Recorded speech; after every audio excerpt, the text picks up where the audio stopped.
sobre o diabetes tipo 2. O diabetes tipo 2 é uma doença decorrente de uma resistência, de uma dificuldade da ação da insulina ou por uma deficiência de produção da insulina ou a combinação dessas duas condições. A insulina é um hormônio produzido pelo pâncreas que tem por função fazer com que a glicose proveniente dos alimentos seja aproveitado pelas células para fornecimento de energia.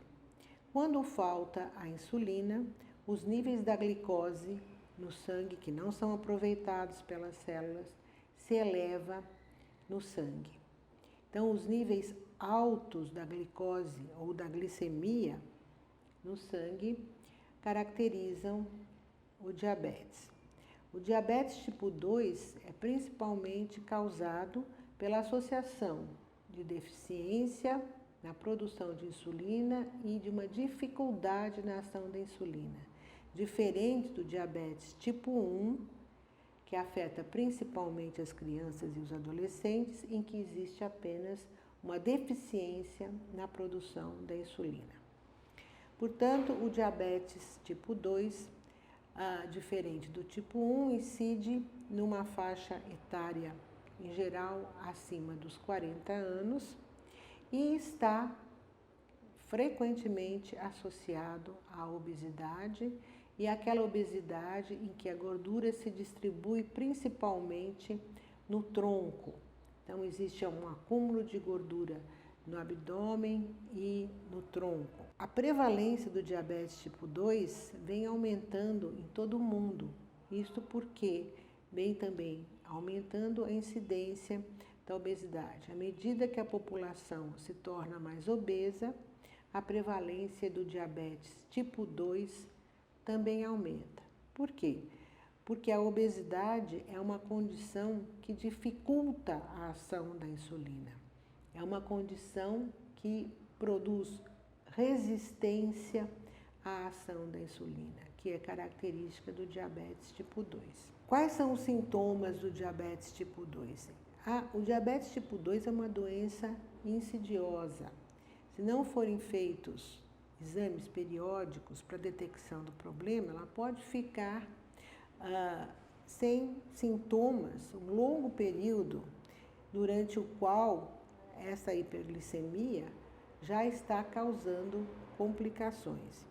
Então, nós temos uma avaliação de que mais ou menos 50% das pessoas portadoras de diabetes não sabem que são diabéticas, porque não são submetidas periodicamente ao exame da glicemia. A medida da glicose no sangue ou a medida da glicemia é que faz o diagnóstico do diabetes. Então, quando o nível da glicemia se eleva acima de 126 miligramas por decilitro, e isto é persistente, ou seja, é detectado em mais de uma medida, nós dizemos que este indivíduo está diabético. Também existe um outro exame que hoje está sendo já utilizado para o diagnóstico do diabetes, que é a chamada hemoglobina glicada. Quando a hemoglobina glicada se encontra igual ou maior do que 6,5%, nós também fazemos o diagnóstico de diabetes. Esses dois exames laboratoriais é que caracterizam o diabetes tipo 2. Glicemia de jejum acima de 126 miligramas por decilitro e hemoglobina glicada acima de 6,5%. No estágio um pouco mais avançado do diabetes, quando os níveis da glicemia já se encontram mais elevados, podem surgir alguns sintomas. O aumento do número das micções. Então, a pessoa tem vontade de urinar e urina mais vezes por dia e é eliminada uma maior quantidade de urina. E também, como consequência disso, existe maior vontade de beber água. Então, o aumento do número de micções e a vontade maior de beber água, a sede maior, são características de uma fase já mais avançada do diabetes quando então os níveis de glicemia, em geral, estão mais altos do que 180 ou 200 miligramas por decilitro. Isso ocorre porque o açúcar leva na urina água junto. Então, o indivíduo que está nessa condição sente mais vontade de beber água. Outros sintomas frequentes são a perda de peso, também pode ocorrer, o indivíduo tem excesso de peso, mas na hora que o diabetes se desenvolve, existe uma tendência à perda de peso.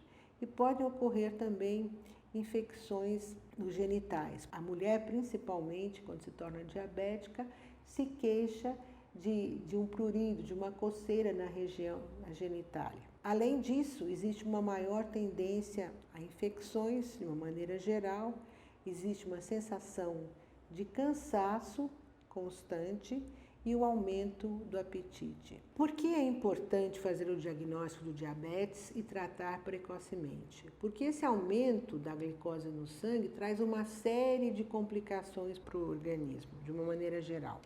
Então, o nível aumentado da glicose, ela afeta os vasos sanguíneos, as artérias que irrigam todo o nosso organismo. Então, nós podemos ter problemas no coração, principalmente, né?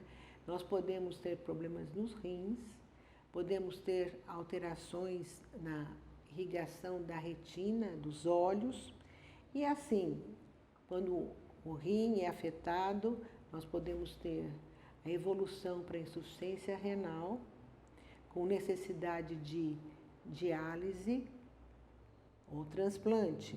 A principal causa de cegueira é o diabetes.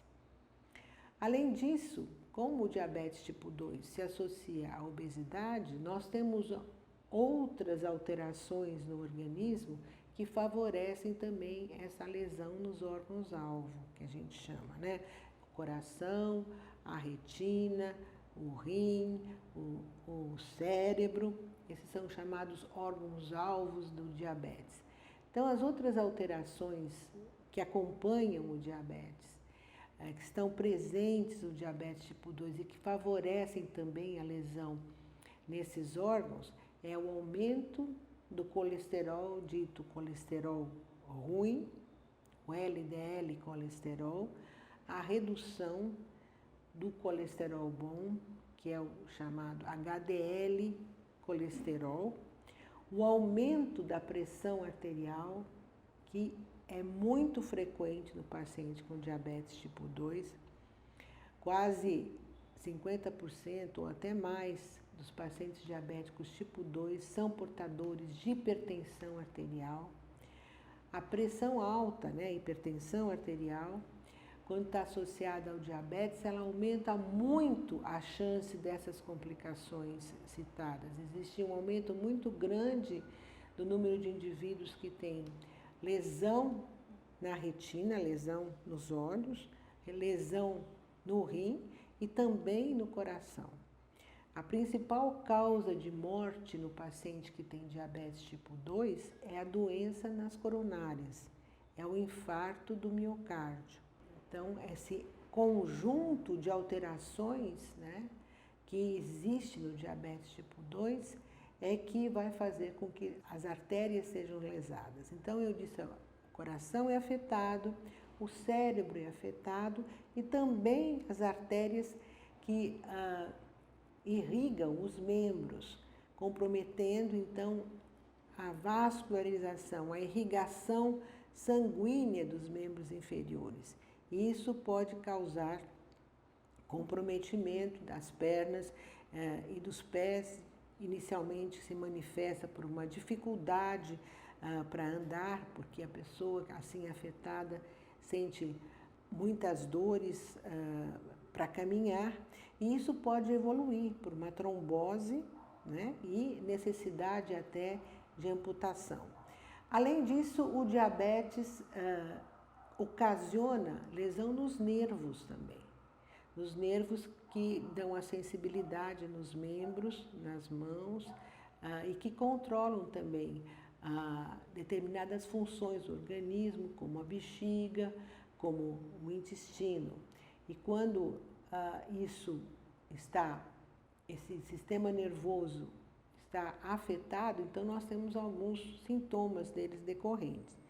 Então, a diminuição na sensibilidade dos pés, do joelho para baixo, em geral, é que ela se manifesta mais, do cotovelo para baixo, nós podemos ter problemas relativos a isso. Como eu disse, a obesidade é a principal causa do diabetes tipo 2, porque ela dificulta a ação da insulina, como nós dissemos anteriormente. Então, existe uma necessidade de uma dieta com restrição de calorias para fazer com que o indivíduo perca peso e perdendo peso, a necessidade da insulina diminui. Então, a insulina que esse indivíduo é capaz de produzir vai ter mais facilidade de ação e os níveis da glicose no sangue vão diminuir.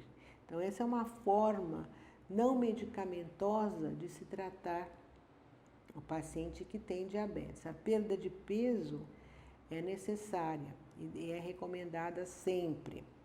Também o aumento da atividade física. O aumento da atividade física é importante porque, além de ela auxiliar na perda de peso, ela ajuda a insulina a agir. Ela diminui essa dificuldade que a insulina tem de agir. E então isso faz com que os níveis da glicemia se reduzam. Então não há necessidade de uma atividade física intensa, não há necessidade de se matricular numa academia para fazer exercício. Basta a caminhada, por exemplo, né? O que se recomenda é que se faça uma caminhada de 30 minutos, pelo menos 5 vezes por semana. Isso já é uma condição que favorece a redução dos níveis da glicemia. Então, caminhar regularmente. A atividade física não precisa ser intensa, mas é necessário que ela seja regular. Se ela for diária, melhor, mas pelo menos 5 vezes na semana, uma caminhada de 30 minutos é o que se recomenda. Existem os medicamentos que melhoram essa condição de resistência à insulina, ou seja, existem medicamentos que ajudam a insulina a agir, fazendo com que então os níveis da glicose se reduzam. E existem medicamentos que estimulam o pâncreas a produzir insulina. Então, muitas vezes, esses dois tipos de medicamento precisam ser combinados para que se tenha um resultado melhor no que se refere ao nível de glicose. É claro que o tratamento farmacológico ele pode ser isoladamente eficiente para aqueles indivíduos que acabaram de ter o diagnóstico de diabetes, que ainda estão numa fase muito precoce dos diabetes. À medida que a doença avança e existe uma tendência para que ela progrida e se torne mais grave com o passar do tempo, há necessidade, então, da introdução de medicamentos. E pode haver necessidade da combinação de medicamentos também, tanto para reduzir a resistência à insulina, a dificuldade de ação da insulina, como para aumentar a produção de insulina. Numa fase mais tardia do diabetes, quando o pâncreas perde mais a sua função de produzir insulina, porque isso é progressivo, infelizmente, no evoluir do diabetes tipo 2, pode haver então a necessidade da introdução da insulina, associada ou não. O diabetes tipo 2, ele tem um componente genético, e existe uma predisposição familiar, que decorre também da predisposição à obesidade. Essa obesidade que se localiza mais no tronco, diferente daquela obesidade que o indivíduo aumenta, engorda, mas engorda de uma maneira mais uniforme. Então, às vezes, a pessoa não é nem tão obesa, mas tem uma quantidade de gordura acumulada no abdômen, no tronco, que facilita o aparecimento de diabetes. E isso tem um componente genético. Quando nós olhamos uma família diabética, nós vemos vários indivíduos que têm essa distribuição de gordura e que, com o passar do tempo, se tornam diabéticos. Então, como é que a gente poderia prevenir o diabetes, né? Então, nós temos que combater a obesidade, nós temos que combater o acúmulo de gordura, principalmente no abdômen. E, por outro lado, existe a necessidade de criar o hábito da atividade física, que, como eu disse, não só facilita não ganhar peso, como também ajuda a insulina a agir. Então, é um tratamento que combina um cuidado na alimentação, no sentido de ingerir menos calorias para não ganhar peso, e o aumento da atividade física. Essas são as condições mais eficientes, vamos dizer, para impedir o aparecimento tanto da obesidade quanto do diabetes.